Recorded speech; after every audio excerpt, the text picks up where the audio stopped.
Hello students, आप सभी लोगों का आज की क्लास में बहुत बहुत स्वागत है। स्टूडेंट, जैसा कि आप सभी को पता है, हम लोगों ने इससे पिछला जो लेसन कवर किया था उस लेसन का नाम था एल्कोहल, फिनॉल और ईथर। अब हम लोग जिस लेसन के बारे में आज से पढ़ना स्टार्ट करेंगे उसका नाम है ऑर्गेनिक कंपाउंड कंटेनिंग नाइट्रोजन। ऐसे कार्बनिक यौगिक जिसमें नाइट्रोजन मौजूद होता है, इसे हम लोगों ने पढ़ना है। एक्चुअली नाइट्रोजन तो बहुत सारे कंपाउंड्स में देखा जाता है। ऑर्गेनिक कंपाउंड्स में बहुत सारे कंपाउंड्स हैं जिसमें नाइट्रोजन मिलता है, जैसे नाइट्रो कंपाउंड हैं, जैसे एमाइंस हैं, जैसे बेंजीन डाईएजोनियम सॉल्ट्स हैं, साइनाइड्स हैं, आइसोसाइनाइड्स हैं। तो बहुत सारे कंपाउंड्स में आपको नाइट्रोजन देखने के लिए मिलता है। हमें बहुत सारे ऑर्गेनिक कंपाउंड्स की स्टडी करना है जिसमें नाइट्रोजन मौजूद होता है, बट स्पेशल वे में हम लोगों को दो कंपाउंड्स की स्टडी करनी है। उसमें से एक का नाम है अमाइंस और दूसरे का नाम है बेंजीन डाईएजोनियम सॉल्ट। इन दो के बारे में हम डिटेल में पढ़ेंगे। बीच बीच में कई सारी ऐसी रिएक्शंस आप देखेंगे जिसमें नाइट्रो भी आएगा, कई सारी रिएक्शंस आप देखेंगे जिसमें साइनो कंपाउंड्स भी आएंगे। तो कहने का सेंस ये है कि चैप्टर के दौरान ही आपको बहुत सारे नाइट्रोजन कंटेनिंग ऑर्गेनिक कंपाउंड्स मिलते जाएंगे, बट जो हम लोगों को स्पेशल फोकस करना है वो एमाइंस पे करना है, जिसके बारे में हम काफ़ी डिटेल में पढ़ेंगे। और दूसरा हम लोगों को फोकस करना है बेंजीन डाईएजोनियम सॉल्ट पर फोकस करना है। तो इनको इत्मीनान से आप देखिए, पढ़िए। हमारे पास टोटल 6 क्लासें हैं लगभग, जो नाइट्रोजन कंटेनिंग ऑर्गेनिक कंपाउंड की हमें अलॉट करी गई हैं। हम इन 6 क्लासों में टॉपिक को कवर करेंगे। तो बिना टाइम वेस्ट किए हुए हम लोग स्टार्ट करते हैं। टॉपिक का नाम है अमाइंस।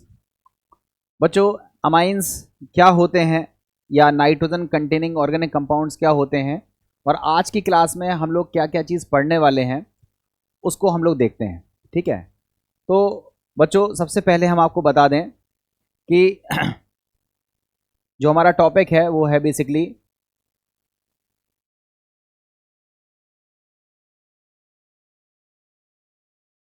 Organic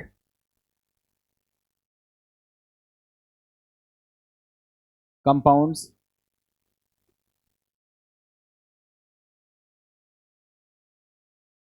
containing nitrogen. जिसमें नाइट्रोजन है, हमें उनके बारे में स्टडी करनी है।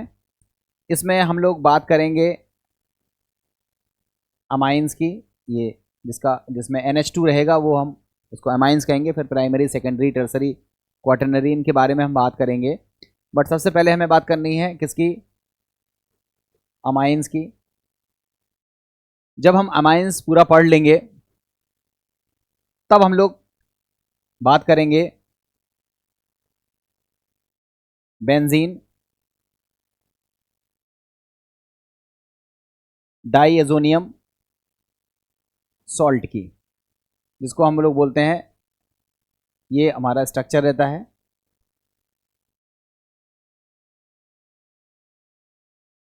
ये बेंजीन डाईएजोनियम सॉल्ट है। ये दूसरा ऑर्गेनिक कंपाउंड है जिसमें नाइट्रोजन देखने के लिए मिलती है। हम एमाइंस के बाद इसकी स्टडी करेंगे और यही दो हमारे लिए मेन है, मतलब जो भी क्वेश्चंस आते हैं वो इन्हीं दोनों से पूछ लिए जाते हैं। तो आज की इस क्लास में हम लोग बात करेंगे अमाइंस क्या होते हैं, अमाइंस का स्ट्रक्चर क्या है, अमाइंस का क्लासिफिकेशन क्या है, और अमाइंस का नॉमनक्लेचर या कहें तो IUPAC नाम और कॉमन नेम कैसे लिखे जाते हैं। हम लोग पहले इन 4 टॉपिकों की स्टडी करेंगे, देन उसके बाद हम अमाइंस के physical properties, chemical properties, methods of preparations, इन सब के बारे में बात करेंगे। तो पहले हम इन 4 टॉपिकों को एक एक करके देखते हैं, देन उसके बाद हम आगे की बात करेंगे। तो सबसे पहले हम देख लें, ये तो कुछ है कि अमाइंस के यूजेस हैं। आपको पता होना चाहिए कि जो कॉमर्शियल लेवल पर जो मेडिसिन्स बनाई जाती हैं, फाइबर्स बनाए जाते हैं, उसमें इंटरमीडिएट कंपाउंड्स के तौर पर अमाइंस को पाया गया है। और ये कुछ एक इसके यूजेस हैं आपकी एनसीईआरटी से एज इट इज़ यूजेस मैंने यहाँ पर आपको स्लाइड के तौर पर दिखा दिए हैं। बहुत ज़्यादा यूजेस में मैं इसलिए नहीं जा रहा हूँ क्योंकि ये पूछे नहीं जाते हैं। हम लोग बात करते हैं नाइट्रोजन कंटेनिंग कंपाउंड्स की। हमने आपको बताया बहुत सारे कंपाउंड्स हैं। एक कंपाउंड का नाम है नाइट्रो, आपको पता है, जिसमें NO2 रहेगा उसको हम बोलेंगे नाइट्रो कंपाउंड्स। दूसरा एक होता है नाइट्राइल, आपको पता है, जिसमें CN पाया जाएगा उसको हम बोलेंगे साइनो, या सी को बोलते हैं नाइट्राइल। इसमें भी नाइट्रोजन पाया जाता है। एक और कंपाउंड है जिसका नाम है एमाइड। ये आपका एमाइड है जिसमें CONH2 दिखेगा, उसको हम क्या बोलेंगे, इमाइड। और जिसमें NH टाइप का रहेगा इसको बोलेंगे इमाइड। ठीक है, तो ये आपके कंपाउंड्स हैं। ये एमाइड है और इसमें CONH है, इसको हम इमाइड कहेंगे। तो ये भी वो कंपाउंड्स हैं जिसमें नाइट्रोजन है। देखो, एमाइन, बेंजीन डाइजोनियम सॉल्ट तो नाइट्रोजन कंटेनिंग ऑर्गेनिक कंपाउंड हैं ही।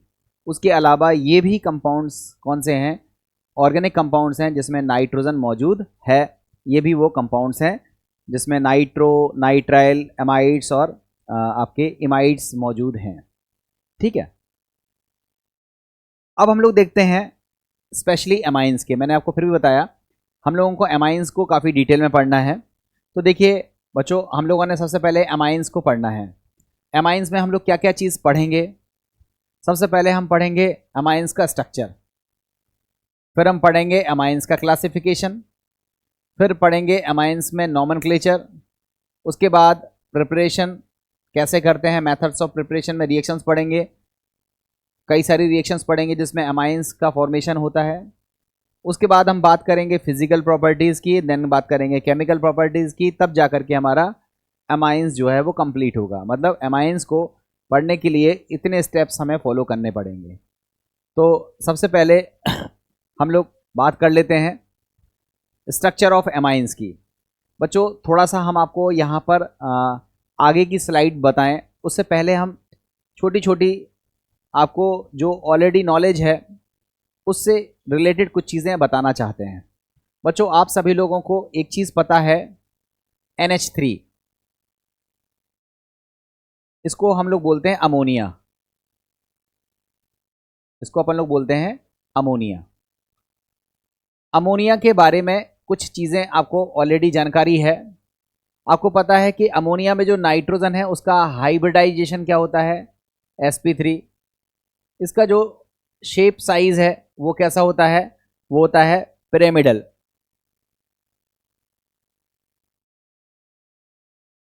इसका जो आकृति है या जो शेप है वो कैसा होता है, पिरामिडल इसका शेप होता है। ये आपको ऑलरेडी पता है अमोनिया के बारे में। अब अमोनिया के केस के बाद आप देखो, ये हमारे पास अमोनिया है। अब इस अमोनिया में से हमने क्या काम किया, एक हाइड्रोजन हटा दिया और उसकी जगह पर एल्किल ग्रुप लगा दिया। तो आप बताओ क्या तैयार हो गया, तैयार हो गया RNH2, जिसको अपन लोग बोलते हैं 1 डिग्री अमाइन। इसको बोलते हैं 1 डिग्री अमाइन, जिसको बोलते हैं प्राथमिक अमीन या प्राइमरी अमाइन। हमने इसमें से एक H और हटा दिया, एक एल्किल ग्रुप और लगा दिया, तो हमारा स्ट्रक्चर बन गया RNHR। इसको अपन लोग पढ़ते हैं 2 डिग्री अमाइन, या जिसको इंग्लिश में कहते हैं सेकेंडरी अमाइन, और इसको हम लोग हिंदी में द्वितीयक अमीन भी कहते हैं। अगर हम इस सेकेंडरी अमाइन में से एक H और माइनस कर दें, एक एल्किल ग्रुप और लगा दें, तो बन जाएगा R3N। इसको हम बोलते हैं 3 डिग्री अमाइन, जिसको हम बोलते हैं टर्शरी अमाइन, और इसी को हिंदी में हम तृतीयक अमीन भी कहते हैं। तो बच्चों आप लोग क्या देख रहे हो कि अमोनिया में से हाइड्रोजन को रिप्लेस करते जाएं एल्किल ग्रुप से, तो प्राइमरी एक और हाइड्रोजन रिप्लेस कर दें, तो सेकेंडरी एक और हाइड्रोजन रिप्लेस कर दें, सारे हाइड्रोजन रिप्लेस कर दें, तो हमारा टर्सरी एमाइन बन के तैयार हो जाता है। तो यहाँ से आपका रिजल्ट क्या निकला कि जो अमाइंस होते हैं वो अमोनिया के डेरिवेटिव होते हैं या अमोनिया के एल्किल डेरिवेटिव होते हैं। तो जो बात अमोनिया के साथ लागू होती है, अमोनिया के साथ लागू होने का मतलब हुआ कि अमोनिया में जो नाइट्रोजन है वो sp3 हाइब्रिडाइज्ड है, तो जो एमीन्स होते हैं उसमें भी हाइब्रिडाइजेशन क्या होता है, sp3। अमोनिया में जो स्ट्रक्चर पिरामिडल होता है, अमाइंस में भी स्ट्रक्चर कैसा होता है, पिरामिडल होता है। अमाइंस अमोनिया में लोन पेयर ऑफ इलेक्ट्रॉन देखा जाता है, तो अमाइंस में भी लोन पेयर ऑफ इलेक्ट्रॉन देखा जाता है, जिसकी वजह से जो अमोनिया है वो लुईस बेस की तरह बिहेव करती है। तो जो हमारे अमाइंस हैं वो भी लुईस बेस की तरह बिहेव करते हैं। तो कहने का सेंस ये है कि अधिकांश गुण जो अमोनिया के थे, जो प्रॉपर्टीज अमोनिया की थी, कुछ कुछ वैसी ही प्रॉपर्टीज एमीन्स में भी देखने के लिए मिलती हैं। बहुत सारी प्रॉपर्टीज अलग भी हैं, यूनिक भी हैं, वो अलग चीज़ है।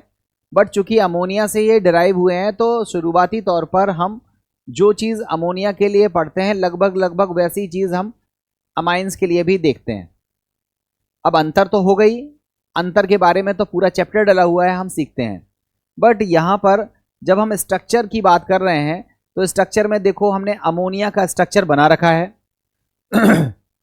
ये स्ट्रक्चर अमोनिया का है। अब इसी स्ट्रक्चर में से हमने H को हटा दिया, H को हटा दिया, H को हटा दिया और तीन तीन मैथिल ग्रुप जोड़ दिए, एक बार मैथिल, दो बार मैथिल और तीन बार मैथिल। तो आप बताओ बच्चों, तीन बार हमने मैथिल ग्रुप जोड़ दिए तो ये जो हमने बनाया ये क्या बना दिया, ये बनाया हमने टर्सरी एमाइन। क्या बनाया हमने, तृतीयक एमाइन बनाया। आप दो CH3 जोड़ते तो सेकेंडरी बना सकते थे, आप अगर एक CH3 जोड़ते तो प्राइमरी बना सकते थे। मतलब कहने का ये हुआ कि जो अमोनिया का स्ट्रक्चर है पिरामिडल टाइप का, sp3 हाइब्रिडाइजेशन है, वही स्ट्रक्चर किसका है, आपका अमाइंस का है, पिरामिडल और sp3 हाइब्रिडाइजेशन यहाँ भी देखने के लिए मिलता है। तो ये तो स्ट्रक्चर की बात हो गई। अगर कोई पूछे कि अमाइंस का स्ट्रक्चर कैसे होता है तो आप कहोगे amines is nothing but derivative of ammonia. तो जो अमोनिया का स्ट्रक्चर होता है वही स्ट्रक्चर किसका होता है, अमाइंस का होता है। ये चीज़ आपको समझ में आनी चाहिए। अब हम बात करते हैं अब हम बात करते हैं कि अमाइंस को हम कैसे क्लासिफाई करते हैं, अमाइंस को हम कैसे बांटते हैं। तो बच्चों अमाइंस को बांटने के दो तरीके होते हैं। पहला तरीका होता है कि नाइट्रोजन से कौन सा ग्रुप जुड़ा हुआ है, एल्किल ग्रुप जुड़ा हुआ है, एरिल ग्रुप जुड़ा हुआ है, हेट्रोसाइक्लिक टाइप का ग्रुप जुड़ा हुआ है, कि कौन सा ग्रुप जुड़ा हुआ है। तो नाइट्रोजन से कौन सा ग्रुप जुड़ा हुआ है इसके आधार पर हम अमाइंस को बांटते हैं। दूसरा, कितने ग्रुप जुड़े हुए हैं, नाइट्रोजन से कितने ग्रुप जुड़े हुए हैं इसके आधार पर भी हम अमाइंस को बांटते हैं। मतलब अमाइंस को बांटने के दो तरीके होते हैं, कौन सा ग्रुप जुड़ा हुआ है पहला तरीका, और कितने ग्रुप जुड़े हुए हैं दूसरा तरीका। देखो बड़े आराम से समझ में आएगा आपको। हमारा जो टॉपिक है उसका नाम है classification of amines. Classification of amines में आपने क्या सीखना है, अमाइंस जो होता है उसको हम दो भागों में बांटते हैं। पहला भाग है based on the types of group attach to nitrogen. Nitrogen से जो ग्रुप जुड़े होते हैं उसके आधार पर हम अमीन्स को पहले तरह से बांटते हैं। और दूसरा होता है based on number of groups attached to nitrogen. Nitrogen से जितने ग्रुप अटैच होते हैं उसके बेस पर हम दूसरी बार बांटते हैं। तो पहले नंबर पर पहला क्लासिफिकेशन पढ़ते हैं, based on the types of groups attach to nitrogen. Nitrogen से कौन कौन से ग्रुप जुड़े हुए हैं, इसके आधार पर हम अमाइंस को 3 भागों में बांटते हैं। उसमें से पहले का नाम होता है एल्किल अमाइंस, दूसरे का नाम होता है एरिल अमाइंस और तीसरे का नाम होता है हेट्रोसाइक्लिक अमाइंस। ध्यान से सीखना, नाइट्रोजन से कौन कौन से ग्रुप जुड़े हो सकते हैं। या तो एल्किल ग्रुप जुड़ा होगा तो उसको बोलेंगे एल्किल अमाइन, या हो सकता है रिंग जुड़ी हो, बेंजीन रिंग जुड़ी हो, तो उसको हम क्या बोलेंगे, एरिल अमाइंस। या हो सकता है कि एल्किल और एरिल दोनों ना हो, कोई हेट्रोसाइक्लिक टाइप का कोई ग्रुप जुड़ा हुआ हो, तो उसको हम क्या बोलते हैं, हेट्रोसाइक्लिक अमाइंस। इनको समझने के लिए आप एग्जाम्पल्स देखो, आपको खुद ही समझ में आ जाएंगे कि कौन कौन से अमाइंस हमने यहाँ नोट डाउन किए हैं। देखो, सबसे पहले हम बात कर रहे हैं एल्किल अमाइंस की। देखो, ये जो नाइट्रोजन है, इस नाइट्रोजन से क्या जुड़ा हुआ है, alkyl alkyl alkyl, alkyl group जुड़े हुए हैं। अब जरूरी नहीं है कि एल्किल ग्रुप 3 हो, एक भी हो सकता है। जैसे यहां देखो, ये एग्जांपल है, इसमें एक CH3 जुड़ा है, 2 हाइड्रोजन है। अगले वाले में देखो, 2 एल्किल ग्रुप जोड़े हैं, 1 हाइड्रोजन है, और अगले वाले में तीनों एल्किल ग्रुप जोड़े हैं। तो अगर नाइट्रोजन से एल्किल ग्रुप जुड़े हों, नाइट्रोजन से एल्किल ग्रुप जुड़े हों, फिर चाहे वो 1 एल्किल ग्रुप हो, 2 एल्किल ग्रुप हो, 3 एल्किल ग्रुप हो, एक जैसे एल्किल ग्रुप हो, या अलग अलग टाइप के एल्किल ग्रुप हो, बस एल्किल ग्रुप जुड़ा होना चाहिए, तो उसको हम क्या बोलते हैं, एल्किल अमाइंस। क्लियर है? एल्किल अमाइंस का ये हमने एक रिप्रेजेंटेशन बना लिया। इसमें ये जो R है, इसकी जगह पर आप H भी रख सकते हो, इसकी जगह पर आप एल्किल ग्रुप में मेथिल, एथिल, प्रोपिल, ब्यूटिल कुछ भी रख सकते हो। ये एल्किल अमाइंस के कुछ एग्जाम्पल्स हैं, ये आपको समझ में आ जाने चाहिए। दूसरा टाइप देखते हैं जिसको हम बोलते हैं एरिल अमाइंस। एरिल अमाइंस, आप देखो, एरिल अमाइंस में क्या होता है, नाइट्रोजन से एरिल ग्रुप जुड़ा रहता है। नाइट्रोजन से कौन सा ग्रुप जुड़ा रहता है, एरिल ग्रुप जुड़ा रहता है। ये कंफर्म बात है कि अगर नाइट्रोजन से एरिल ग्रुप जुड़ा हुआ है तो उसको हम क्या बोलेंगे, एरिल अमाइंस। क्लियर है? तो यहां देखो, G जो ग्रुप है वो एरिल भी हो सकता है, एल्किल भी हो सकता है, हाइड्रोजन भी हो सकता है। ये एल्किल भी हो सकता है, हाइड्रोजन भी हो सकता है और एरिल भी हो सकता है, बट एटलीस्ट कम से कम एक एरिल ग्रुप जरूर होना चाहिए। नाइट्रोजन से कम एक एरिल ग्रुप जरूर जुड़ा होना चाहिए। लिखा भी है, at least 1 aryl group attached to nitrogen. Nitrogen से कम एक एरिल ग्रुप अगर जुड़ा होगा तो उसको हम क्या बोलेंगे, एरिल अमाइंस कहेंगे। और एरिल अमाइंस का एक बेहतरीन एग्जाम्पल आपको दिखाई दे रहा है, इसको सभी लोग बच्चों, आप सभी लोग बोलते हो, इसको एनिलीन के नाम से आप लोगों ने नाम पहले से पढ़ रखा होगा। इसका नाम होता है एनिलीन। क्या नाम होता है, एनिलीन। और यहां मैथिल ग्रुप भी लगा हुआ है। नाइट्रोजन से देखो, एक हाइड्रोजन है, एक मैथिल है और एक क्या है, ये रिंग है, बेंजीन रिंग है। तो बच्चों, ये भी कौन सा एमीन है, ये भी एरिल एमाइन का ही एग्जाम्पल है। तो आई थिंक आपको एल्किल एमीन समझ में आ गए होंगे, एल्किल अमाइन समझ में आ गए होंगे, और एरिल एमाइन भी आपको समझ में आ गया होगा कि एरिल एमाइन में क्या होता है। अब अगर हम बात करें थर्ड कैटेगरी की, तो थर्ड कैटेगरी हमारी होती है हेट्रोसाइक्लिक एमाइंस। बच्चों, इसमें जो एमाइंस होते हैं वो हेट्रोसाइक्लिक कंपाउंड्स होते हैं, हेट्रोसाइक्लिक अमाइंस होते हैं। हेट्रोसाइक्लिक का मतलब आप जानते ही होंगे, जैसे ये समझो, ये हमारे पास साइक्लिक, ये साइक्लिक कंपाउंड है जिसका नाम है साइक्लोहेक्सेन। अब बच्चों, इस साइक्लोहेक्सेन में हम अगर बीच में एक नाइट्रोजन लगा दें, पहले क्या था, पहले सारे के सारे क्या थे, कार्बन, ये भी कार्बन, ये भी कार्बन, ये भी कार्बन, ये भी कार्बन, और वो पहले जो नाइट्रोजन से पहले लगा था वो भी कार्बन था। इसको हम बोलते हैं होमोसाइक्लिक कंपाउंड। होमोसाइक्लिक कंपाउंड से मतलब है जिसमें सारे के सारे मेंबर्स कार्बन हो उसको हम बोलते हैं होमोसाइक्लिक कंपाउंड्स। कोई भी एटम कार्बन के अलावा नहीं होता है, कार्बन और हाइड्रोजन से ही मिलकर के बना होगा। अगर बना होगा तो उसको हम बोलते हैं होमोसाइक्लिक कंपाउंड। और यदि कार्बन को रिप्लेस करके हम कोई भी दूसरा एटम लगा दें, वो नाइट्रोजन भी हो सकता है, वो ऑक्सीजन भी हो सकता है, वो सल्फर भी हो सकता है, वो फास्फोरस भी हो सकता है, तो इसको हम बोलते हैं हेट्रोसाइक्लिक कंपाउंड। साइक्लिक कंपाउंड में जिसमें रिंग होगी उसको बोलेंगे साइक्लिक। अगर रिंग के सारे मेंबर कार्बन है तो होमोसाइक्लिक। अगर कार्बन के अलावा कोई एकाध हेट्रो एटम भी अगर उसमें मौजूद है तो उसको हम क्या बोलेंगे, हेट्रोसाइक्लिक कंपाउंड। और हेट्रोसाइक्लिक कंपाउंड में यदि एमाइन मौजूद हो तो इसको हम क्या बोलते हैं, हेट्रोसाइक्लिक अमाइंस। तो आप देखो ये एग्जाम्पल है पायरोल का, ये पायरोल है, ये पायरोजोल है और ये पायरिडीन है। इसमें अमाइंस जो मौजूद है, इसमें जो अमाइंस मौजूद है वो हेट्रोसाइक्लिक फॉर्म में मौजूद है, इसलिए इसको हम हेट्रोसाइक्लिक अमाइंस कहते हैं। लिखा भी है साइक्लिक कंपाउंड विथ वन और मोर हेट्रो एटम्स। साइक्लिक कंपाउंड में अगर एक या एक से ज़्यादा हेट्रो एटम मौजूद हैं और वो हेट्रो एटम कौन सा है, नाइट्रोजन, तो फिर हम उसको क्या बोलेंगे, हेट्रोसाइक्लिक अमाइंस कहेंगे। तो बच्चों आपको एक चीज़ समझ में आ गई, amines nitrogen containing organic compound का पहला टॉपिक है जो हमें डिटेल में पढ़ना है।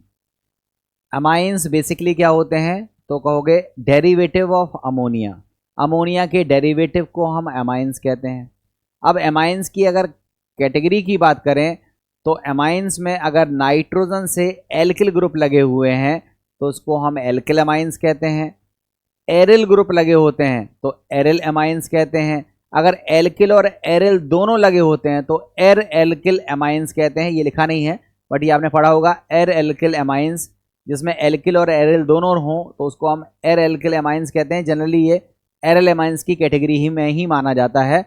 और यदि अमाइंस इस तरह के हैं कि जिसमें हेट्रोसाइक्लिक टाइप का कंपाउंड मौजूद है तब हम उसको हम हेट्रोसाइक्लिक अमाइंस कहते हैं।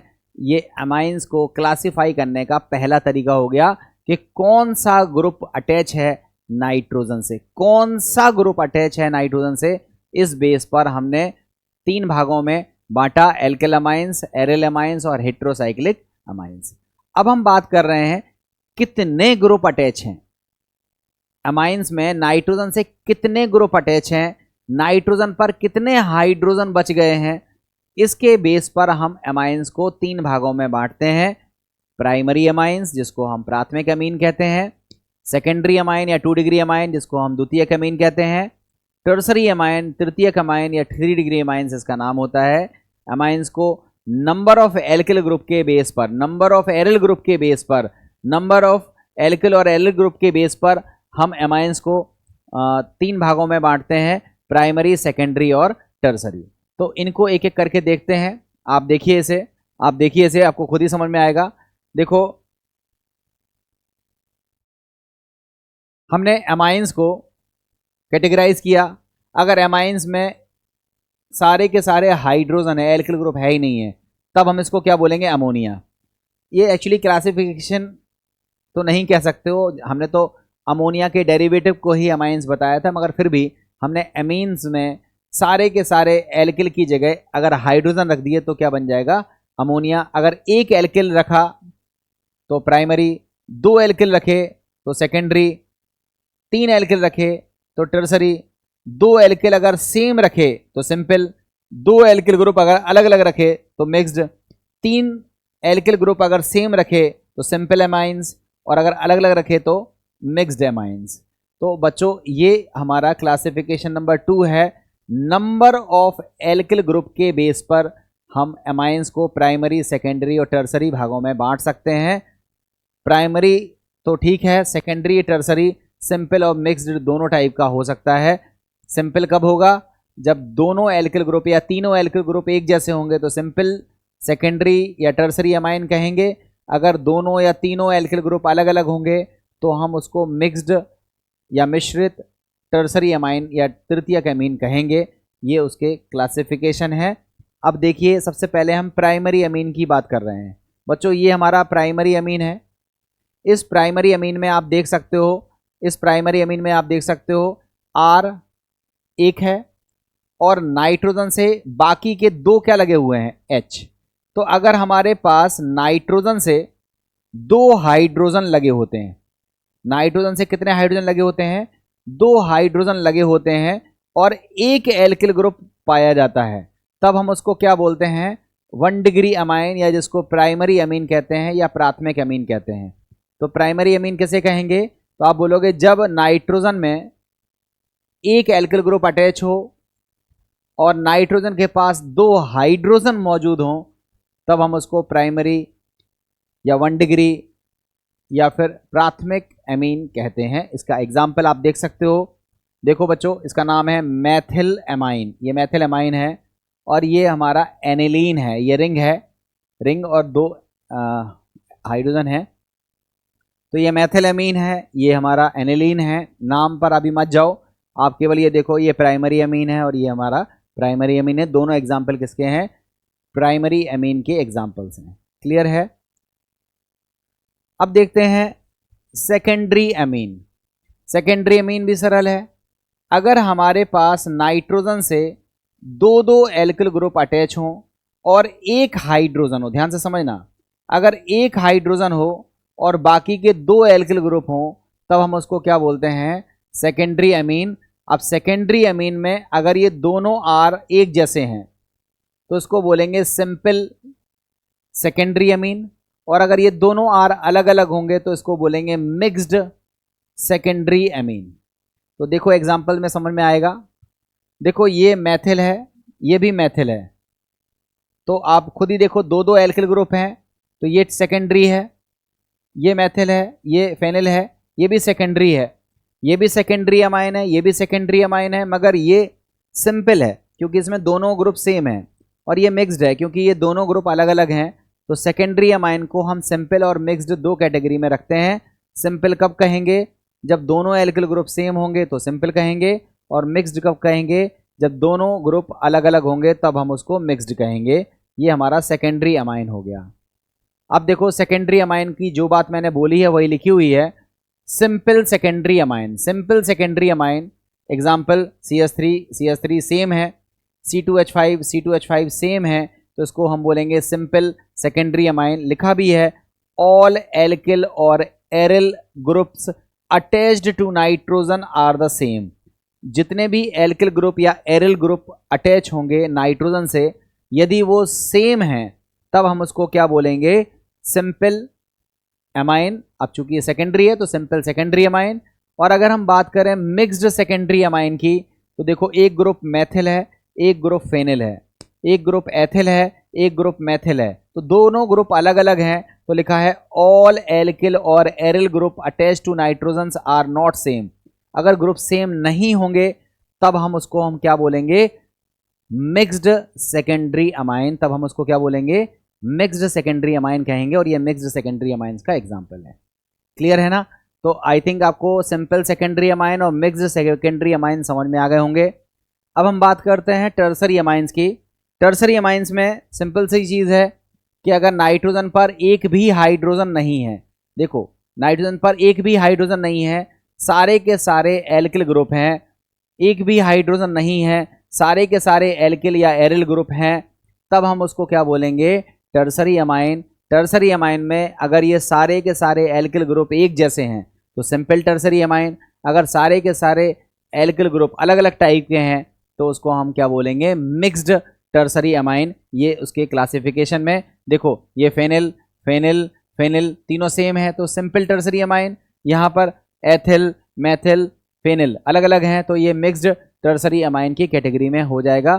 तो प्राइमरी अमाइंस क्या होते हैं, सेकेंडरी अमाइंस क्या होते हैं, टर्सरी अमाइंस क्या होते हैं, मिक्स्ड और सिंपल सेकेंडरी अमाइंस क्या होते हैं, मिक्स्ड और सिंपल टर्सरी अमाइंस क्या होते हैं। ये चीज़ें आपको समझ में आ गई। ये देख सकते हो आप इस स्लाइड में, यहाँ पर बात करी जा रही है किसकी, सिंपल टर्सरी अमाइंस की।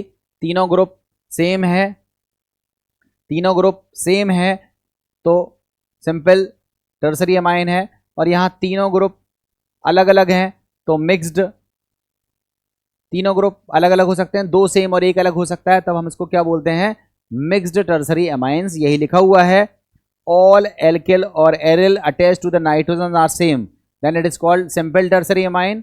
और यहाँ लिखा है all alkyl aryl groups attach to nitrogen are not same, तो उसको हम क्या बोलेंगे, मिक्स्ड टर्सरी अमाइंस। ये एग्जाम्पल्स हैं सिंपल और मिक्स्ड टर्सरी अमाइंस के।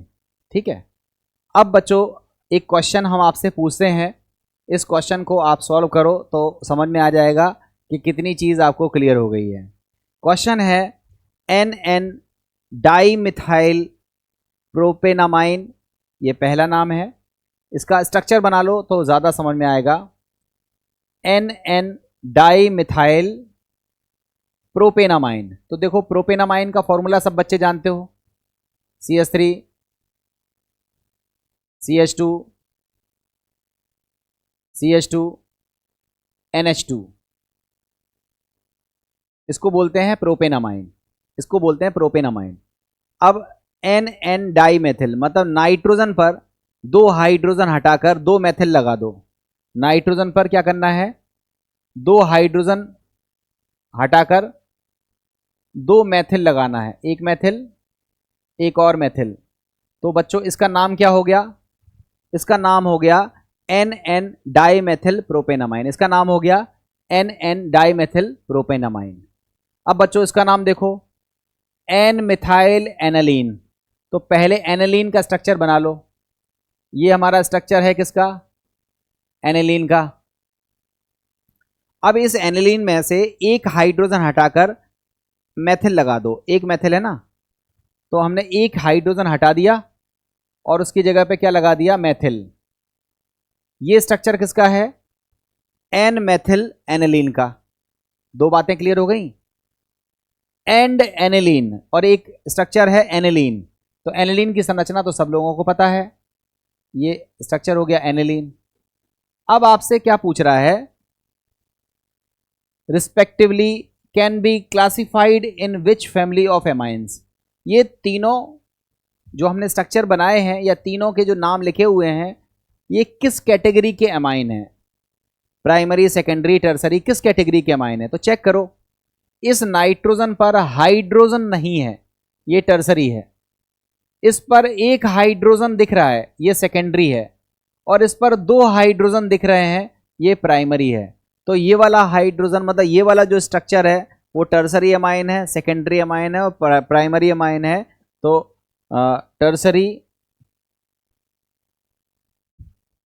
टर्सरी सेकेंडरी एंड प्राइमरी कहाँ है option, tertiary, none of these. इसका आंसर क्या हो जाएगा, नन ऑफ दीज इसका आंसर हो जाएगा। ये इसका करेक्ट आंसर है। आपसे अगर क्लासिफिकेशन पूछा ही था तो आपको क्लासिफिकेशन करके बताना चाहिए था कि कौन सा प्राइमरी है, कौन सा सेकेंडरी है और कौन सा टर्सरी है। ये समझ में आ गया होगा आपको। अब बच्चों हम लोग बात करते हैं नॉमनक्लेचर की। नॉमनक्लेचर में हम कॉमन नेम भी लिखना सीखेंगे और हम IUPAC नाम भी लिखना सीखेंगे। और नॉमनक्लेचर हम किसका सीखेंगे, पहले एल्किल एमाइन का सीखेंगे, उसके बाद हम एरिल एमाइन का नॉमनक्लेचर सीखेंगे। बच्चों IUPAC आपने पढ़ी हुई है, इनके नाम आपको ऑलरेडी आते हैं। मैं जल्दी जल्दी ब्रीफ करता हूं जिससे आपको चीज़ें समझ में आ जाएं। तो देखो नॉमनक्लेचर में हमें कौन कौन सी चीज़ पढ़नी है, IUPAC नॉमनक्लेचर पढ़नी है और कॉमन नेम्स भी पढ़ने हैं। अब पढ़ने किसके हैं, तो सबसे पहले हम लोग किसके पढ़ते हैं, IUPAC नाम पढ़ते हैं। किसका IUPAC नाम पढ़ेंगे, पहले पढ़ेंगे एल्किल एमाइंस का, और जब एल्किल एमाइंस सीख जाएंगे तब पढ़ेंगे किसका, एरिल एमाइंस का। तो पहले एल्किल एमाइंस का मतलब जब एल्किल ग्रुप अटैच होंगे तब हम पहले उसका नॉमनक्लेचर पढ़ेंगे, और फिर उसके बाद जब एरिल ग्रुप अटैच हो जाएगा, बेंजीन रिंग वगैरह अटैच हो जाएगी, तो उसका नॉमनक्लेचर उसके बाद पढ़ेंगे। तो एक एक करके सबसे पहले देखते हैं। हम लोग सबसे पहले बात करते हैं किसकी, एल्किल एमाइंस के IUPAC नाम की। बच्चों एल्किल एमाइंस का IUPAC नाम लिखने के लिए लास्ट में सेकेंडरी सफिक्स अमाइन लगाते हैं। क्या लगाते हैं, अमाइन। बाकी लॉन्गेस्ट चेन का चुनना, नंबरिंग करना, ये सब आपको पता है। अब आप तो नाम लिखते जाओ, आपको खुद ही चीज़ें पता चलती जाएंगी। ऐसा कोई बड़ा रूल नहीं है जो आपको स्पेशली सिखाया जाए। हमने आपको केवल इतनी सी बात बताई कि जिस तरह से अन्य फंक्शनल ग्रुप आपने सीखे हैं, जैसे एल्कोहल में ऑल लगता है, एल्डिहाइड में अल लगता है, कीटोन में ओन लगता है, कार्बोक्सिलिक में ओ एक लगता है। उसी तरह से अमाइंस का अगर सेकेंडरी सफिक्स हमें यूज़ करना पड़े तो अमाइन यूज़ करते हैं, और अगर अमाइंस का प्रीफिक्स यूज़ करना पड़े, प्रीफिक्स कब यूज़ करना पड़ेगा? जब अमाइन से भी सीनियर ग्रुप मौजूद हो। जब अमाइन से भी सीनियर ग्रुप मौजूद होगा तो हमें इसका प्रीफिक्स यूज़ करना पड़ेगा। ये IUPAC वगैरह में सीखा हुआ है। अभी चूंकि हम लोग चैप्टर कौन सा पढ़ रहे हैं? अमाइंस, तो हम लोग फोकस करेंगे उन कंपाउंड्स को जिसमें amine as a functional group behave करता है। और अगर amines as a functional group behave करता है तो इसमें सेकेंडरी सफिक्स क्या लगाएंगे? हम लोग अमाइन लगाएंगे। और अमाइन किस तरह लगाएंगे उसको आप देख सकते हो। जैसे हमने आपसे पूछा CH3NH2 का IUPAC नाम क्या है, तो आप बोलोगे एक कार्बन की चेन है जिसका रूट वर्ड है मेथ, इन तो आता ही है सिंगल बॉन्ड की वजह से, और NH2 को क्या बोलते हैं? अमाइन, तो इसका नाम हो जाएगा methanamine. Methane amine, methane amine, मतलब मेथ प्राइमरी सफिक्स, इन मेथ हमारा रूट वर्ड, इन प्राइमरी सफिक्स और अमाइन सेकेंडरी सफिक्स, तो इसका नाम हो जाएगा मेथेनामाइन। अगर ये C2H5NH2 का अगर हम आपसे नाम पूछें तो यहाँ दो कार्बन की चेन है, दो कार्बन की चेन के लिए रूट वर्ड क्या होता है? एथ, तो इसका नाम हो जाएगा इथेनामाइन। तो मिथेनामाइन, इथेनामाइन, ये IUPAC नाम है। अगर हम इसका कॉमन नेम आपसे पूछें तो इस CH3 को बोलते हैं मैथिल, तो इसको बोलेंगे मैथिल एमीन, ये कॉमन नेम है। एथिल एमीन ये कॉमन नेम है, YL आएगा लास्ट में। तो एल्किल ग्रुप का नाम लिखो और लास्ट में क्या लगा दो? एमीन, ये कॉमन नेम है। और पूरी चेन का नाम लिखो, root word, primary suffix, secondary suffix जैसा, उस जैसा नाम लिखो और लास्ट में अमाइन लगा हो, तो इस तरह से इसका IUPAC नाम लिखा जाता है। बच्चों IUPAC आप लोगों ने बहुत डिटेल में पढ़ी हुई है, मैं बहुत ज़्यादा टाइम इसमें नहीं लूँगा, बट फिलहाल इसका नाम मिथेनामाइन है और इसका नाम क्या है? इथेनामाइन है। और अगर कॉमन नेम की बात करें तो इसका नाम है मैथिल एमीन और दूसरे का नाम है एथिल एमीन, कॉमन नेम है ये, ठीक है। अब बच्चों अगर आपने पढ़ी हुई है IUPAC तो चेक करके दिखाओ, लिखा भी, क्वेश्चन भी है, find out the IUPAC name of the following. आपको IUPAC नाम बताना है। बताओ, ये हमारा फंक्शनल ग्रुप है, तो ये वाला कार्बन हो गया कार्बन नंबर 1, ये वाला कार्बन हो गया कार्बन नंबर 2 और ये वाला कार्बन हो गया कार्बन नंबर 3। 2 नंबर पर जो ग्रुप लगा हुआ है उसका नाम है मैथिल, तो इसका नाम हो गया, इसका IUPAC नाम हो गया 2 मैथिल। 2 मैथिल, 3 कार्बन की चेन है,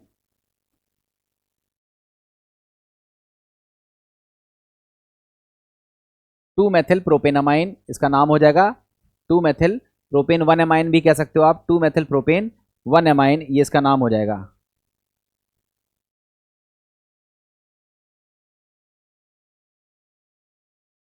टू मैथिल प्रोपेन 1 एमाइन, इस तरह से आप इसका नाम लिख सकते हो। वो भी नाम सही था, ये भी नाम सही है, 2 मैथिल प्रोपेन 1 एमाइन, ये इसका IUPAC नाम हो जाएगा। कर लोगे? अब बताओ, इसका नाम अगर हम आपसे पूछें तो इसको बोलेंगे साइक्लोहेक्सेनामाइन। साइक्लोहेक्सेनामाइन, ये इसका IUPAC नाम हो जाएगा। आप इसको चेक कर सकते हो, नीचे स्लाइड कर दे रहा हूँ मैं, आंसर लिखा हुआ है आपका, देखो लिखा भी है साइक्लोहेक्सेनामाइन, ये इसका IUPAC नाम हो गया। और इसी तरह से आपको पिछले वाले का IUPAC नाम भी अगर चेक करना हो तो वो भी चेक कर सकते हो, जिससे आपको डाउट ना रहे कि हमने आपको बताया नहीं है। तो इस तरह से आप इसको भी चेक कर सकते हो। ये आपका नाम है, इसका नाम है 2 मिथाइल 1 प्रोपेनामाइन या प्रोपेन 1 एमाइन, एक ही नाम है, उस तरह से आप IUPAC नाम लिख सकते हो। तो आई थिंक आपको ये चीज़ क्लियर हो गई होगी। अब देखो नेक्स्ट क्वेश्चन है, फिर आपसे IUPAC पूछा है find out the IUPAC name of the following compounds. इसका IUPAC नाम लिखना है। आप बताओ, इसमें 4 कार्बन की चेन दिख रही है और 2 नंबर पर NH2 दिख रहा है हमें, CH3 CH NH2 CH2 and CH3। इसमें 4 कार्बन की चेन है, इसका नाम हो जाएगा ब्यूटेन 2 अमाइन या 2 ब्यूटेन अमाइन, ये इसका IUPAC नाम हो जाएगा, और इस तरह से आप इसका IUPAC नाम लिख सकते हो। ठीक है, अब देखते हैं nomenclature of amines. Nomenclature of amines में अब हम बात करेंगे सेकेंडरी अमाइंस के IUPAC नेम कैसे लिखे जाते हैं। सेकेंडरी अमाइंस में आपको पता है जो नाइट्रोजन है, यहां देख लो, जो सेकेंडरी अमाइन है नाइट्रोजन है, उस पर एक तो होता है हाइड्रोजन, एक होता है एल्किल ग्रुप और दूसरा होता है एल्किल ग्रुप। इसी को बोलते हैं ना सेकेंडरी अमाइन। अब बच्चों ध्यान से देखो, जिस एल्किल ग्रुप में ज्यादा कार्बन होंगे, जैसे मान लो यहां एक कार्बन है, यहां 3 कार्बन है, तो जिसमें ज्यादा कार्बन होंगे वो हमारी चेन का फॉर्मेशन करेगा, मतलब रूट वर्ड वहां से आएगा और उसी के बेस पर नाम लिखा जाएगा। मान लो ये ना होता तो इसका नाम तो लिख ही लेते आप, क्योंकि इसमें ज्यादा कार्बन थे। मगर ये जो एल्किल ग्रुप है ये किससे अटैच है, ये नाइट्रोजन से अटैच है, इसलिए इस एल्किल ग्रुप के आगे क्या लगते हैं, एन। तो देखो इसका नाम क्या हो गया, ये एल्किल ग्रुप किससे अटैच है, नाइट्रोजन से, तो नाम हो गया एन एल्किल। एन एल्किल का मतलब वो एल्किल समूह जो किससे अटैच है, नाइट्रोजन से अटैच है, तो इसको क्या बोला हमने, एन एल्किल। और बाकी इसका नाम तो जानते ही हो, इसको हम क्या बोलते हैं, एल्केनामाइन। इसको क्या बोलते हैं, एल्केनामाइन। तो इसका नाम हो जाएगा एन एल्किल एल्केनामाइन। क्वेश्चंस देखो ज्यादा बेहतर समझ में आएगा। जैसे मान लो ये हमारा क्वेश्चन है, आप नाम को देखने की जरूरत नहीं है, आप खुद से सोचो। आप पहले ये देखो, ये नाइट्रोजन है, इस नाइट्रोजन से एक हाइड्रोजन है जुड़ा हुआ और बाकी के 2 एल्किल ग्रुप हैं, तो ये सेकेंडरी अमाइन है। अब सेकेंडरी अमाइन में देखो यहां 1 कार्बन और 2 कार्बन की चेन है, ये 1 कार्बन है और ये दूसरा कार्बन है। ये हमारे पास 2 कार्बन की अगर चेन है,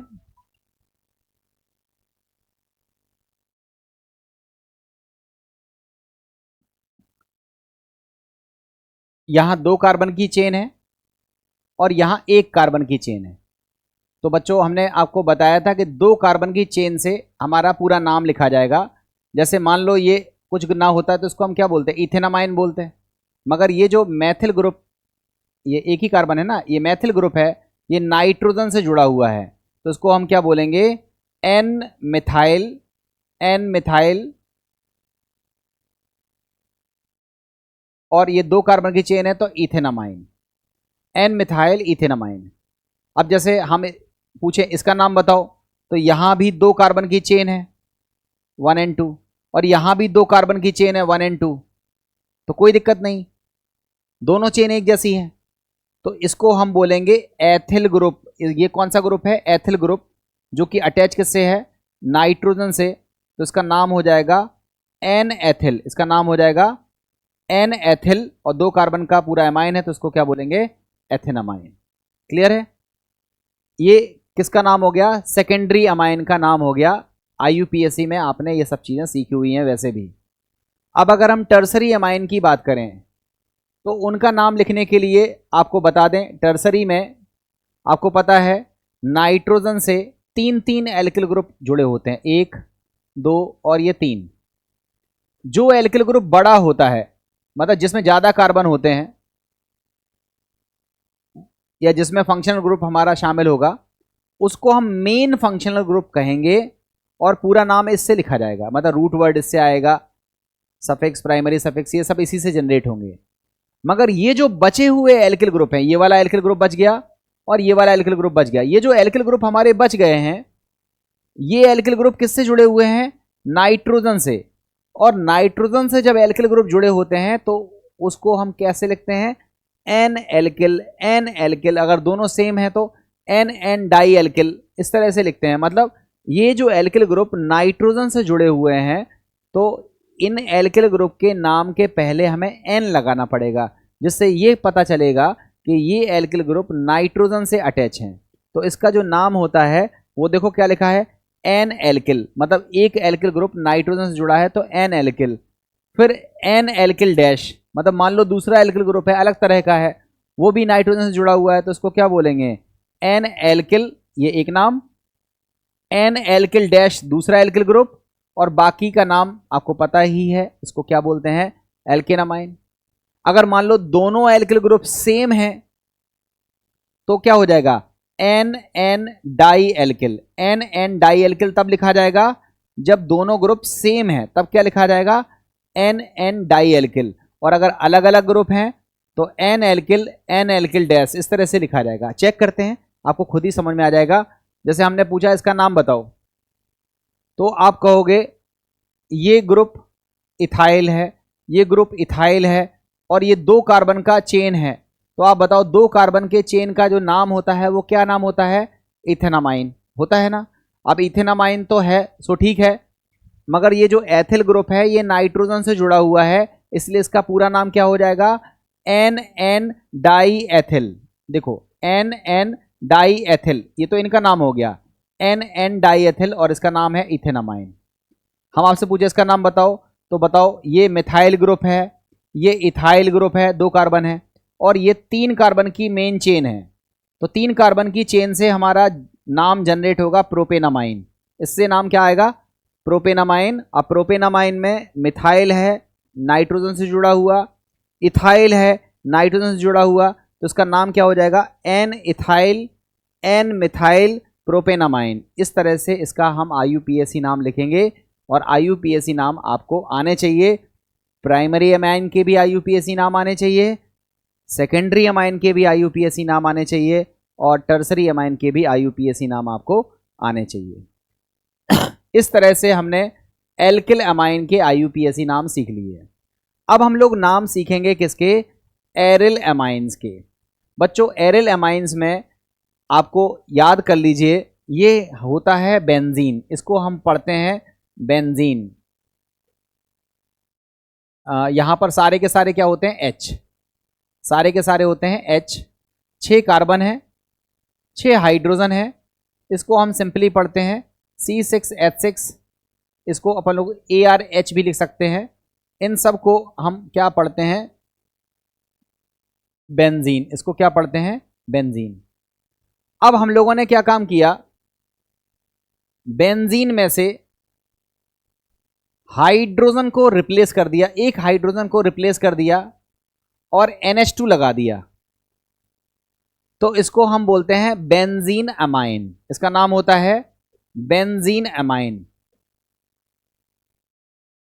बेंजीन अमाइन, इसका नाम होता है बेंजीन अमाइन।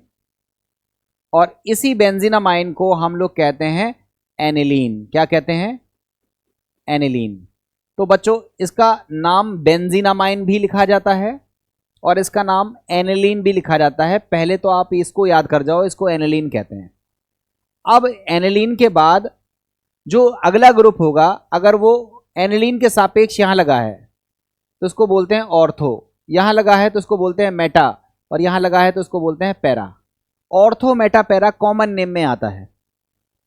अगर हम IUPAC की बात करें तो ऑर्थो की जगह लिखना होता है 2, मेटा की जगह लिखना होता है 3, और पैरा की जगह लिखना होता है 4।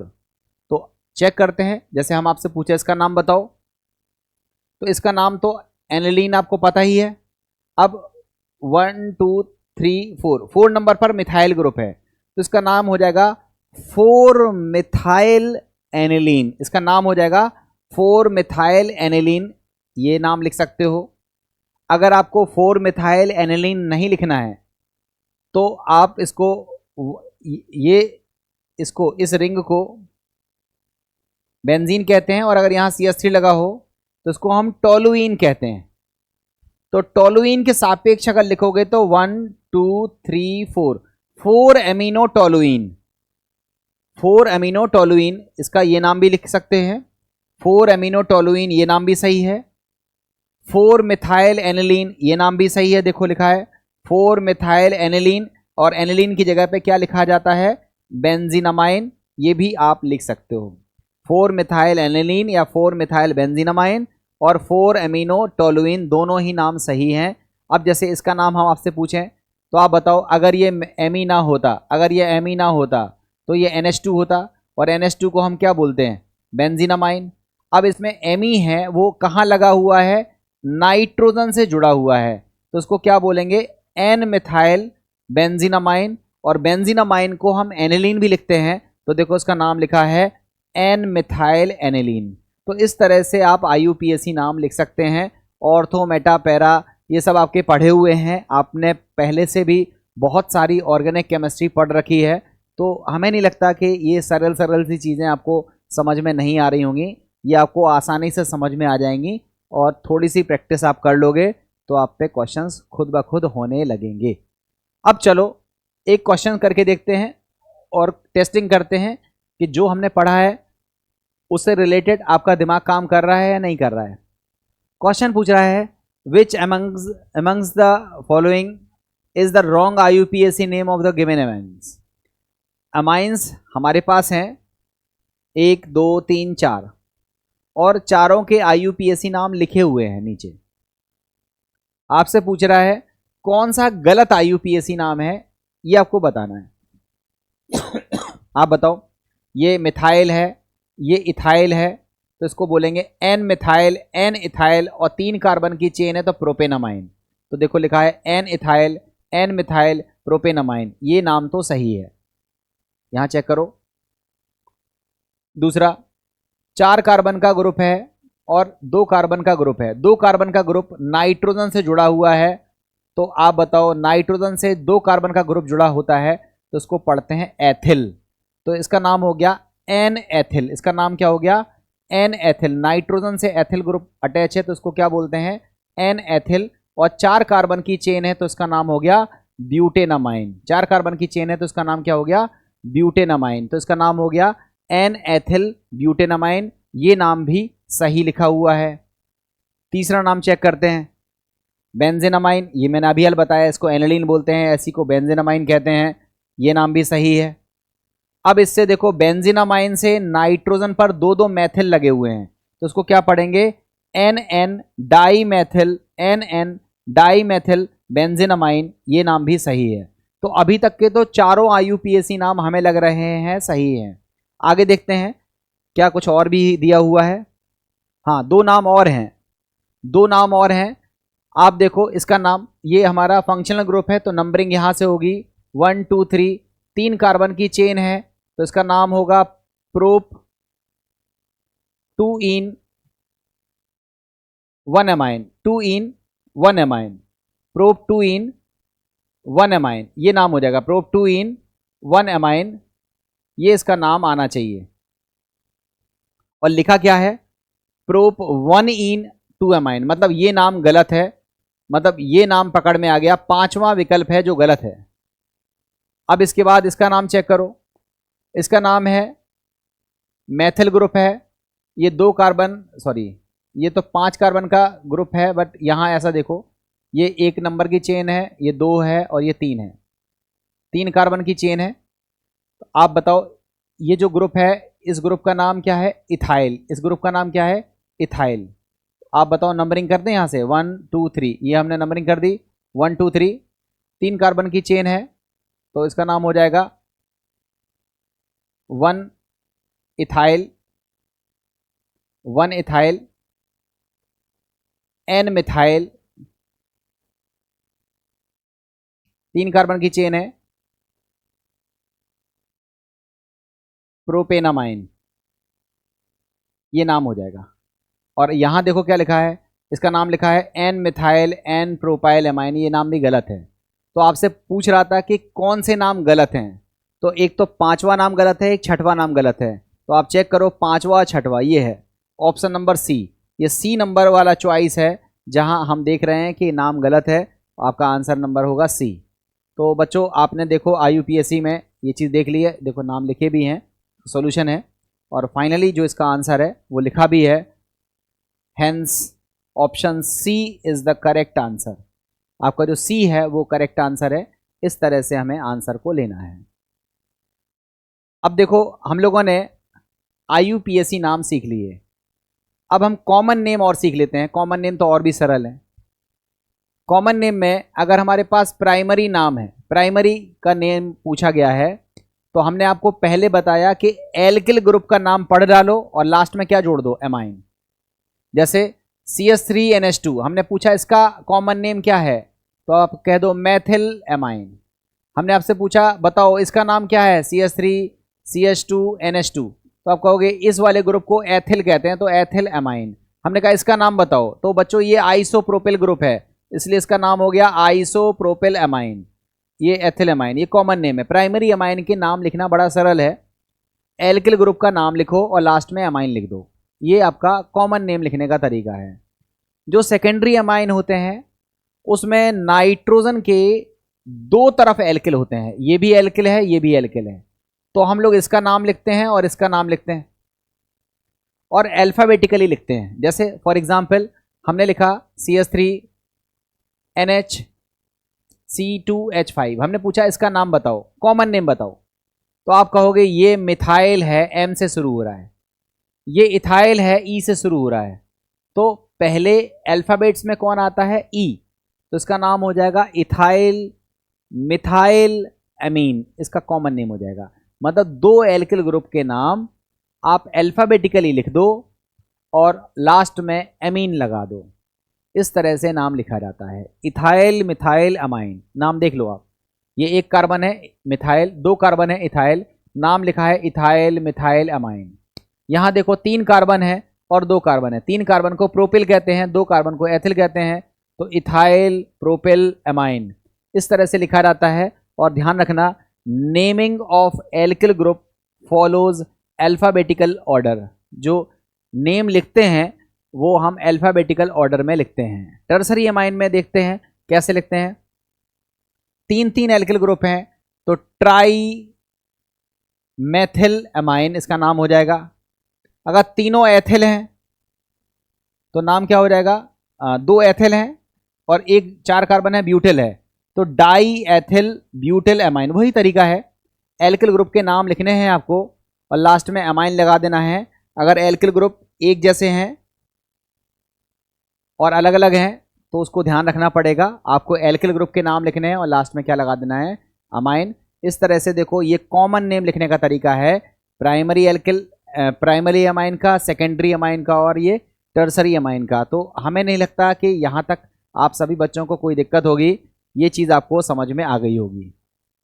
अब बच्चों हम लोगों को अगले टॉपिक में अमाइंस की प्रिपरेशन पढ़नी है कि अमाइंस को बनाने के लिए कौन कौन से मेथड्स यूज़ किए जाते हैं। अमाइंस को बनाने में कौन कौन से मेथड्स यूज़ किए जाते हैं, हम लोगों के पास वही टॉपिक है। देखो हमने अमाइंस को कैसे बनाना है और बनाने के अलावा और क्या क्या टॉपिक पढ़ना है और वो कौन से टॉपिक हैं जो हम पढ़ चुके हैं उसको देख लेते हैं। सबसे पहले टॉपिक हम लोग देखते हैं, सबसे पहले हम लोग देखते हैं नॉमेनक्लेचर। तो अमाइंस का नॉमेनक्लेचर हमने आपको पढ़ा दिया है, हमने अमाइंस का स्ट्रक्चर भी पढ़ा दिया है। अब हम लोग क्या पढ़ने वाले हैं, अमाइंस का प्रिपरेशन। पहले हम क्या पढ़ेंगे, प्रिपरेशन, देन फिर बात करेंगे फिजिकल केमिकल प्रॉपर्टीज़ की, और अमाइंस के क्लासिफिकेशन के बारे में भी मैंने आपको पढ़ा दिया है। ये 3 चीज़ें पढ़ चुके हैं, प्रिपरेशन हम लोग पढ़ रहे हैं। जब प्रिपरेशन को पढ़ लेंगे तब फिर फिजिकल और केमिकल प्रॉपर्टीज़ के बारे में हम बात करेंगे। तो सबसे पहले हम बात करते हैं अमाइंस को बनाने की कितनी तरीके हैं। देखो बच्चों तरीके तो बहुत हैं, कई तरीके से अमाइंस बनते हैं, बट जो तरीके आपकी किताब में मेंशन है, जो आपसे एग्जामिनेशंस में पूछे जाते हैं, हम केवल उन्हीं तरीकों के बारे में बात करेंगे। उसके बियॉन्ड ना तो हम तरीकों को सीखेंगे और ना ही वो पेपर में पूछे जाते हैं। हाँ, आने वाली क्लासेस में आपको कुछ एक चीज़ें और एक्स्ट्रा पढ़ाई जाएंगी, वो अलग चीज़ें हैं, बट यहाँ हम अपने पढ़ाई के जो पॉइंट है उसको फोकस करेंगे कि जो चीज़ें हमको बनाने के मेथड्स में दी गई हैं वही हमारे पास लिखी हों। तो देखो पहले हम लोग पढ़ते हैं नाइट्रो कंपाउंड से। नाइट्रो कंपाउंड जानते हो, ये जिसमें NO2 रहता है। तो नाइट्रो कंपाउंड से हम क्या बनाएंगे, अमाइंस। तो अमाइंस बनाने का ये पहला मेथड है कि नाइट्रो कंपाउंड से हम अमाइन कैसे बनाते हैं। नाइट्रो कंपाउंड के बाद हम बनाएंगे नाइट्राइल से। बच्चों CN इसको कहा जाता है साइनाइड, या फिर इसी को पढ़ते हैं IUPAC नाम में नाइट्राइल्स। नाइट्राइल्स का मतलब जिस कंपाउंड्स में CN रहेगा उसको हम क्या पढ़ते हैं, नाइट्राइल्स। ये हमारे पास है नाइट्राइल्स। और नाइट्राइल से हमें क्या बनाना है, अमाइन। तो अमाइन बनाने का ये दूसरा मेथड है। पहला मेथड है नाइट्रो से अमाइन बनाओ, दूसरा मेथड है नाइट्राइल्स से या साइनाइड से अमाइंस बनाओ, तीसरा मेथड होता है अमोनोलिसिस ऑफ एल्किल हैलाइड। देखो बच्चों, एल्किल हैलाइड सब लोग जानते हो, RX होता है। अमोनोलिसिस में दो नाम जुड़े हुए हैं, एक नाम है अमोनो, अमोनो का मतलब होता है अमोनिया मॉलिक्यूल, और लिसिस का मतलब होता है ब्रेक डाउन। इस बॉन्ड को तोड़ना है, और तोड़ने के लिए इस्तेमाल किसका करना है, अमोनिया मॉलिक्यूल का। तो अमोनिया मॉलिक्यूल का यूज करके एल्किल हैलाइड को अगर हम तोड़ते हैं तो इस प्रोसेस को हम बोलते हैं अमोनोलिसिस, और अमोनोलिसिस से भी क्या बनता है, अमाइंस। तो अमोनोलिसिस से भी हम क्या बनाते हैं, अमाइंस बनाते हैं, और ये अमाइन बनाने का तीसरा मेथड है। इसके बाद एमाइड, सब बच्चे जानते हो, CONH2, इसको पढ़ा जाता है एमाइड, इसको पढ़ा जाता है एमाइड। अब इस एमाइड में, इस एमाइड से हमें क्या बनाना है, अमाइन। और एमाइड से जब एमाइन बनाते हैं तो हमें करना कुछ नहीं है, इस O को हटा देना है और H को जोड़ देना है। देखो बन गया एमाइन। O को हटाना और H को जोड़ना, इस प्रोसेस को रिडक्शन कहते हैं। तो अमाइन के रिडक्शन से हम एमीन बना सकते हैं, एमाइड के रिडक्शन से हम क्या बना सकते हैं, एमीन बना सकते हैं। तो ये एमीन बनाने का पांचवा मेथड है। छठवां मेथड है जिसको हम बोलते हैं गैब्रियल थैलामाइड सिंथेसिस, इससे एमाइन बना सकते हैं। ये स्पेशल मेथड है, स्पेशली प्राइमरी एमाइन बनाने के लिए इस्तेमाल होता है। गैब्रियल थैलामाइड प्रोसेस या गैब्रियल थैलामाइड सिंथेसिस, ये भी एमाइन बनाने का फिफ्थ मेथड है। और सिक्स्थ मेथड है हॉफमैन ब्रोमामाइड डिग्रेडेशन रिएक्शन। इसमें एमाइन बनता है, इसमें खास बात है एक कार्बन कम हो जाता है। एमाइड से बनाते हैं, एमाइड से बनाने के दो तरीके हैं, या तो रिडक्शन से बनाओ तो कार्बन में कोई चेंज नहीं आएगा, या फिर कार्बन की संख्या को अगर घटाना है तो हमको कौन सा प्रोसेस यूज करना पड़ेगा, हॉफमैन ब्रोमामाइड डिग्रेडेशन रिएक्शन। तो टोटल 6 मेथड हैं जिससे हम एमाइन बना सकते हैं। कौन कौन से 6 मेथड हैं, नाइट्रो कंपाउंड से, नाइट्राइल से, अमोनोलिसिस ऑफ एल्किल हैलाइड से, रिडक्शन ऑफ एमाइड से, हॉफमैन ब्रोमामाइड डिग्रेडेशन मेथड से, और गैब्रियल थैलामाइड सिंथेसिस से। टोटल 6 तरीके होते हैं जिनसे हम एमाइंस का निर्माण करते हैं। मतलब ये वो 6 तरीके हैं जिससे हम एमाइंस का निर्माण करेंगे, एमाइंस को बनाएंगे। तो इन टोटल 6 तरीकों के बारे में हमें पढ़ना है, और इन टोटल 6 तरीकों को पढ़ने के बाद हमारा मेथड्स ऑफ प्रिपरेशन वाला पार्ट कंप्लीट हो जाएगा। तब फिर हम बात करेंगे इसकी फिजिकल प्रॉपर्टीज़ की, और फिर बात करेंगे इसकी हम केमिकल प्रॉपर्टीज़ की, और स्टेप बाय स्टेप हम आगे बढ़ रहे हैं। तो मेथड्स ऑफ प्रिपरेशन में हम सबसे पहले नाइट्रो कंपाउंड से एमाइन बनाना सीखते हैं। बच्चों, नाइट्रो कंपाउंड से जब हम एमाइन बनाते हैं तो इसके हमारे पास 3 मेथड होते हैं। या तो हम रिएक्शन कराएं कैटालिटिक हाइड्रोजनेशन, कैटालिटिक हाइड्रोजनेशन आप पढ़ चुके हो। कैटलिस्ट स्पेशली कौन सा लेते हैं, निकल, प्लेटिनम, पैलेडियम, यही कैटलिस्ट देते हैं। कैटलिस्ट की प्रेजेंस में अगर हाइड्रोजन के साथ हम रिडक्शन कराएं नाइट्रो कंपाउंड का तो एमीन बन जाते हैं। यह पहला मेथड होता है। अगर हमें कैटालिटिक हाइड्रोजनेशन नहीं कराना है तो एक दूसरा मेथड होता है कि हम लेते हैं मेटल और उसकी रिएक्शन कराते हैं एसिड से। मेटल की रिएक्शन कराते हैं एसिड से, और मेटल की रिएक्शन जब हम एसिड से कराते हैं तो इस प्रोसेस में हाइड्रोजन जनरेट होते हैं, और वो हाइड्रोजन नाइट्रो कंपाउंड को कन्वर्ट कर देते हैं एमीन्स में। मतलब नाइट्रो कंपाउंड से एमीन बनाना है तो हम लोग रिडक्शन कराते हैं, और रिडक्शन कराने में हम किसका इस्तेमाल करते हैं, मेटल और एसिड का। मेटल और एसिड का मिक्सचर यूज करके भी, मेटल और एसिड का मिक्सचर यूज करके भी हम नाइट्रो कंपाउंड को एमीन में कन्वर्ट कर सकते हैं। अब मेटल कोई भी नहीं लेते हैं, दो मेटल यहां प्रिफर करी जाती है, या तो हम आयरन मेटल यूज करते हैं Fe, या फिर हम टिन मेटल यूज करते हैं Fe प्लस HCl, या तो ये कॉम्बिनेशन यूज करो, या फिर tin means Sn plus HCl, इसका कॉम्बिनेशन यूज करो। तो पहला मेथड है नाइट्रो कंपाउंड को एमाइन में बदलने का।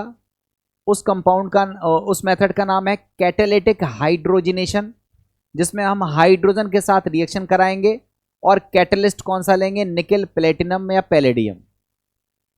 और दूसरा मेथड ये है कि अगर आप कैटालिटिक हाइड्रोजिनेशन नहीं कर रहे हो तो आप रिडक्शन कराओ मेटल और HCl से, और मेटल भी कौन सी लेनी है, या तो Fe प्लस HCl का इस्तेमाल करो या फिर Sn प्लस HCl का इस्तेमाल करो। इससे भी आप क्या यूज कर सकते हो, इससे भी अपन लोग क्या बना सकते हैं, एमाइन बना सकते हैं। और एक और तीसरा मेथड होता है जो नाइट्रो कंपाउंड को एमाइन में बदलता है, जिसको हम बोलते हैं इलेक्ट्रोलिसिस, वैद्युत अपघटन। तो हम लोग नाइट्रो कंपाउंड को हम इलेक्ट्रोलिसिस कराते हैं वीकली एसिडिक मीडियम में। ध्यान से समझिएगा, वीकली एसिडिक मीडियम में अगर हम इसका इलेक्ट्रोलिसिस करते हैं तो भी हमें एमाइंस की प्राप्ति होती है। और ये तीनों मेथड मोस्ट इंपॉर्टेंट हैं। अगर आपका पढ़ा हुआ है तो 3 मिनट में रिवाइज हो जाता है, और नहीं पढ़ा हुआ है तो टाइम लगता है। हम लोग मेथड्स को सीखते हैं और नाइट्रो कंपाउंड से एमीन कैसे बनाते हैं इसके बारे में बात करते हैं। तो देखो, हम लोग बात कर रहे हैं सबसे पहले नाइट्रो कंपाउंड से एमाइन कैसे बनाते हैं। देखो लिखा हुआ है nitro compounds can be reduced in 3 ways. 3 तरीके से हम इसे रिड्यूस कर सकते हैं। कैसे कैसे? पहला मेथड है कैटालिटिक हाइड्रोजिनेशन। आपको हमने अभी हल बताया, हाइड्रोजन और साथ में क्या लेना है, या तो निकेल ले लो, या प्लेटिनम ले लो, या फिर पैलेडियम ले लो। ये कैटलिस्ट है, ये हाइड्रोजन है, और इसके द्वारा अगर हम रिडक्शन करते हैं तो इसको बोलते हैं कैटालिटिक हाइड्रोजिनेशन। दूसरा मेथड है treatment with acid in presence of metal. इसमें हमने बताया Fe प्लस HCl यूज कर सकते हो, या फिर आप Sn प्लस HCl मेटल का यूज कर सकते हो। इसका यूज करके भी अगर हम रिडक्शन कराएं तो नाइट्रो कंपाउंड एमाइन में कन्वर्ट हो जाते हैं। और तीसरा मेथड होता है इलेक्ट्रोलिटिक रिडक्शन। आपको हमने अभी बताया इलेक्ट्रोलिटिक रिडक्शन हम कराएंगे तो वीक एसिडिक मीडियम में कराएंगे। स्ट्रॉन्ग एसिडिक मीडियम में अगर हमने करा दिया तो कुछ और कंपाउंड मिल जाएगा। ध्यान से समझना, ये बहुत इंपॉर्टेंट है, इलेक्ट्रोलिटिक रिडक्शन। तो टोटल 3 मेथड होते हैं जो नाइट्रो कंपाउंड्स को एमाइंस में कन्वर्ट करते हैं। पहला है कैटालिटिक हाइड्रोजिनेशन, दूसरा है मेटल प्लस एसिड के साथ रिडक्शन, और तीसरा मेथड है कैटालिटिक रिडक्शन। ये वीक एसिडिक मीडियम में कराया जाता है। तो सबसे पहले हम लोग देख रहे हैं कि नाइट्रो कंपाउंड से हम कैसे एमाइंस कन्वर्ट करते हैं। देखो, ये हमारे पास नाइट्रो कंपाउंड है, इसको हम बोलते हैं नाइट्रो एल्केन, और इसको बोलते हैं नाइट्रो एरीन। ये नाइट्रो कंपाउंड है, एलिफेटिक हो चाहे एरोमेटिक हो। अगर आप कैटलिस्ट कौन सा लेते हो, हाइड्रोजन और पैलेडियम, या फिर हाइड्रोजन और प्लेटिनम, या फिर हाइड्रोजन और निकेल, और सॉल्वेंट के तौर पर क्या यूज करते हैं, इथेनॉल। तो हम देखते हैं कि इसके रिडक्शन से हमारा जो नाइट्रो ग्रुप है वो बदल जाता है किसमें, NH2 में। मतलब एमाइंस हमें मिल जाएंगे। एलिफेटिक कंपाउंड होगा तो एलिफेटिक एमाइन बनेगा, एरोमेटिक नाइट्रो ग्रुप होगा तो एरोमेटिक एमाइंस की प्राप्ति हमें हो जाएगी। आप इसको देख सकते हो, ये हमारे पास नाइट्रोबेंजीन है, इसका हमने हाइड्रोजनेशन कराया पैलेडियम कैटलिस्ट की प्रेजेंस में, इथेनॉल सॉल्वेंट की प्रेजेंस में, तो हम लोगों को मिला बेंजीन अमाइन, जिसको हम एनिलीन कहते हैं। ये हमारा मेथड है नाइट्रो ग्रुप से अमाइन बनाने का। देख सकते हो ये नाइट्रो इथेन है। नाइट्रो इथेन की रिएक्शन हमने कराई हाइड्रोजन से, मींस हमने कैटालिटिक हाइड्रोजिनेशन कराया। कैटलिस्ट इसमें पैलेडियम लिया, सॉल्वेंट के तौर पर हमने इथेनॉल लिया। ये नाइट्रो ग्रुप बदल जाएगा NH2 में और आपको मिलेगा एथिल एमाइन। तो नाइट्रो ग्रुप को एमाइन में बदलने का ये जो मेथड है इसको कहते हैं कैटालिटिक हाइड्रोजिनेशन, जिसमें आपको हाइड्रोजन के साथ करानी पड़ती है रिएक्शन और कैटलिस्ट के तौर पर निकेल, पैलेडियम या पैलेटिनम कोई भी कैटलिस्ट आपको करना पड़ता है यूज़, और इस तरह से होता है कैटालिटिक हाइड्रोजिनेशन और इससे बन जाता है अमाइंस। इसके बाद अमाइन बनाने का एक दूसरा मेथड है जिसमें हम यूज़ कर रहे हैं किसका, मेटल का और HCl का। देखो ये नाइट्रो कंपाउंड है, इससे बनानी है हम लोगों को अमाइन, और यहाँ यूज़ कर रहे हैं मेटल और HCl का। मेटल भी कौन सी यूज़ करनी है, या तो आयरन यूज़ करनी है या फिर टिन यूज़ करनी है। तो देखो नाइट्रो कंपाउंड को मेटल और HCl के साथ अगर हम रिड्यूस करते हैं तो अमाइंस की प्राप्ति होती है। मेटल कौन सा यूज़ करना है, आयरन और टिन। हम लोग यूज़ कौन सा करना पसंद करते हैं, तो आयरन का इस्तेमाल ज़्यादा होता है। क्यों ज़्यादा होता है, क्योंकि जब ये रिएक्शन होती है तो ये जो आयरन है ये HCl के साथ रिएक्शन करता है और रिएक्शन करके बनाता है FeCl2। क्या बनाता है, FeCl2, और क्या बनाता है, हाइड्रोजन। ये जो हाइड्रोजन है ये तो इस्तेमाल हो जाते हैं नाइट्रो को किस में बदलने में, अमाइन में बदलने में। मगर ये जो FeCl2 बन जाता है, ये FeCl2 में अगर हम वाटर मिला दें, मतलब FeCl2 का अगर हम हाइड्रोलिसिस कर दें, तो हाइड्रोलिसिस करने पर क्या होता है, FeOH का होल ट्वाइस बनेगा और साथ में क्या बनेगा, HCl। मतलब जब हम शुरुआत में मेटल के साथ क्या मिलाते हैं, HCl, तो मेटल और HCl आपस में क्या कर लेती है, रिएक्शन करने से बनता है हाइड्रोजन, और हाइड्रोजन क्या करता है, नाइट्रो को बदल देता है अमाइन में। तो इस तरह से HCl तो खत्म हो गया, कंज्यूम हो गया। मेटल ने HCl के साथ रिएक्शन कर ली, तो मेटल और HCl मिलाया। तो अगर हम मेटल कोई आलतू फालतू मेटल ले लेंगे तो मेटल HCl के साथ कर लेगी रिएक्शन, HCl को कर देगी खत्म, और जब HCl खत्म हो जाएगा तो HCl आपको बार बार मिलाना पड़ेगा। मगर यदि हम आयरन मेटल का यूज़ करते हैं तो आयरन HCl के साथ यूज़ होती है, HCl खत्म होता है, हाइड्रोजन बनता है, तभी रिडक्शन होता है। मगर इस आयरन की रिएक्शन में एक जो एक्स्ट्रा कंपाउंड बनता है जिसको हम FeCl2 कह रहे हैं, इस कंपाउंड की अगर हम हाइड्रोलिसिस कर दें तो हाइड्रोलिसिस से दोबारा से क्या जनरेट हो जाता है, HCl जनरेट हो जाता है। तो कहने का मतलब HCl जो है वो हमें बार बार डालना नहीं पड़ता है, HCl की कंजम्पशन कम हो जाता है, और ये जो मेथड है ये अच्छा मेथड कहलाता है। इसलिए हमें Fe का यूज़ करना चाहिए SN के कंपैरिजन में, ये उसका रीज़न है। फिलहाल आपको पहले क्या याद होना चाहिए, नाइट्रो कंपाउंड को आपको एमीन में बदलना है।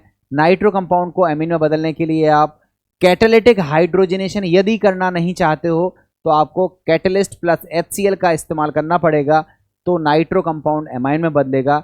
इसमें मेटल कौन सा यूज़ कर सकते हैं, या तो आयरन या तो टिन।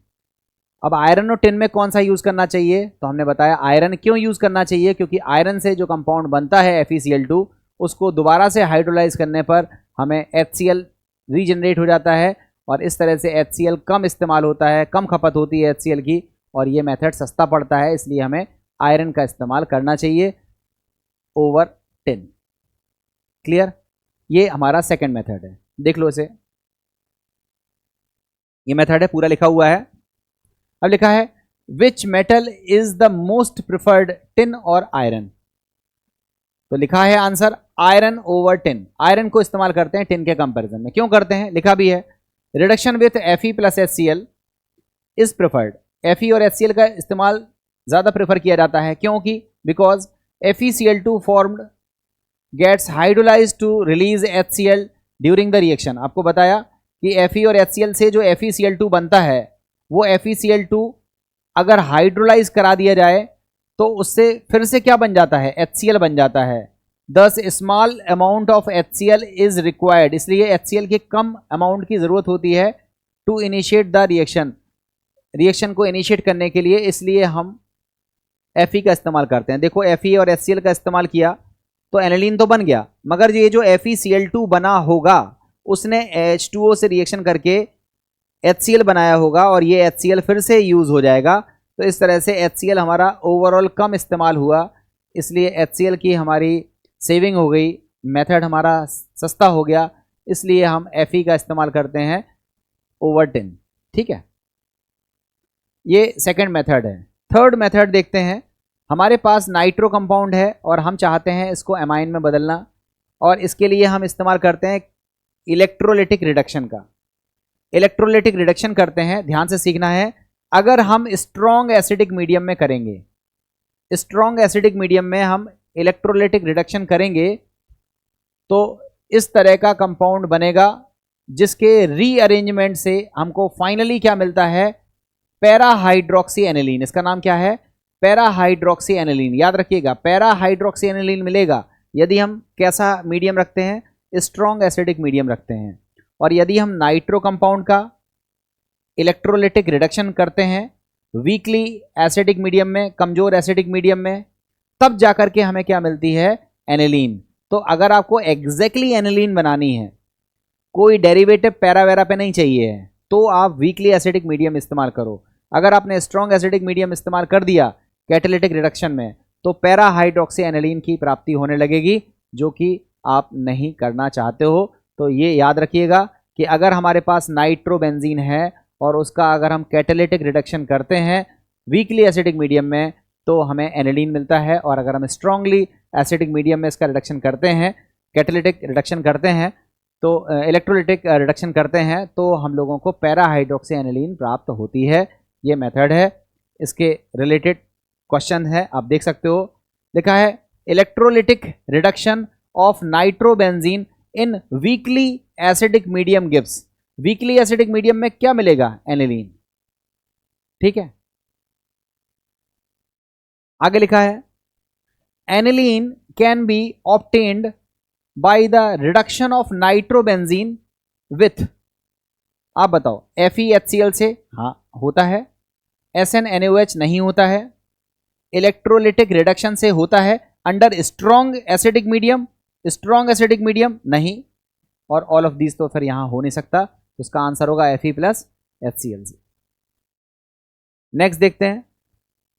अब हम बात कर रहे हैं किसकी, अमोनोलिसिस ऑफ एल्किल हैलाइड। हमने आपको बच्चों सिखाया भी है। अमोनोलिसिस में दो नाम है, एक नाम है अमोनो और दूसरा नाम है लिसिस। अमोनो का मतलब है अमोनिया मॉलिक्यूल और लिसिस का मतलब है ब्रेकडाउन। तो अमोनिया मॉलिक्यूल अगर एल्किल हैलाइड को तोड़ देता है तो इस प्रोसेस को बोलते हैं अमोनोलिसिस, और अमोनोलिसिस से हमें एमीन मिलते हैं। इवन एमीन नहीं मिलते हैं, एमीन्स का मिक्सचर मिलता है हमें। Primary amine, secondary amine, tertiary amine, even quaternary ammonium salt तक मिल जाता है। तो अमोनोलिसिस को हम लोग नेक्स्ट क्लास में सीखेंगे। अमोनोलिसिस एंड ऑनवर्ड्स जो भी मेथड्स ऑफ प्रिपरेशन हमारे बच गए हैं उसे हम लोग नेक्स्ट क्लास में कवर करेंगे, और नेक्स्ट क्लास में ही हम बात करेंगे फिजिकल प्रॉपर्टीज़ की, अमाइंस की फिजिकल प्रॉपर्टीज़ के दौरान। फिर उसके बाद हम लोग पढ़ेंगे केमिकल प्रॉपर्टीज़, देन हम नाइट्रोजन कंटेनिंग ऑर्गेनिक कंपाउंड में फिर धीरे धीरे आगे बढ़ेंगे। तो इसके बाद के सेगमेंट को हम अगली क्लास में कवर करते हैं। तो फिलहाल के लिए थैंक यू। अगली क्लास में आपसे फिर मुलाकात होती है। बाय।